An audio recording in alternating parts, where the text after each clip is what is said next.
ఒకటే మాట ఒకటే బాణం ఆడిన మాట తప్పలేదు తండ్రికి ఎదురు చెప్పలేదు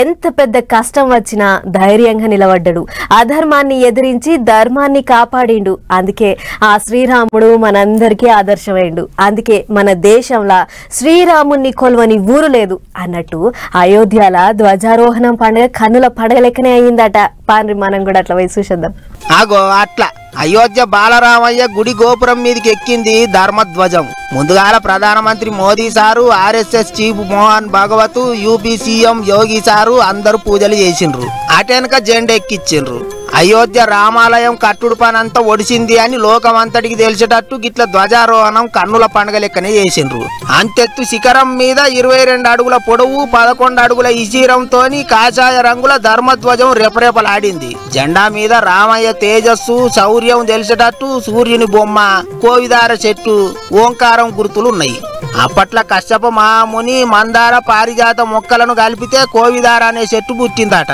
ఇక బాలరాముని గుడి గోపురం మీద ఎగిరిన జెండాను గుజరాత్ రాష్ట్రం అహ్మదాబాద్ లో ఉన్న ఓ పారాషూట్ తయారు చేసే కంపెనీలు తయారు చేసిండ్రట పట్టుదారాలతోని ఏండ్లు గడిచినా చెక్కు చెదరకుండా ఉండేటట్టు తయారు చేసిండ్రట ఇక ధ్వజారోహణం ఒడిసినాక బాలరామయ్యను దర్శనం చేసుకుంటూ మోదీ సారు పూజలు చేసిండు ఆటెనక ముచ్చట్లు చెప్పిండు उस यज्ञ की पूर्णाहुति है जिसकी अग्नि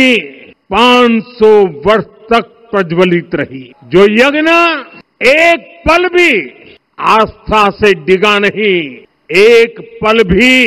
विश्वास से टूटा नहीं आज भगवान श्री राम के गर्भगृह की अनंत ऊर्जा श्री राम परिवार का दिव्य प्रताप इस धर्म ध्वजा के रूप में इस दिव्यतम भव्यतम मंदिर में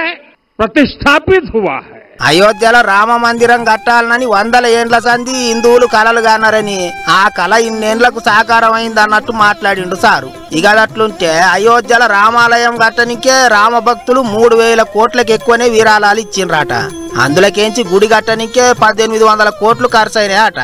100 ఏండ్లు గడిచినా ఏ చిన్న లోపం రాకుండా కట్టిండ్రాట గుడి మొత్తానికి కోట్ల మంది రామ భక్తుల కళ మంగళవారం ధ్వజారోహణంతోని పరిపూర్ణమైందిగా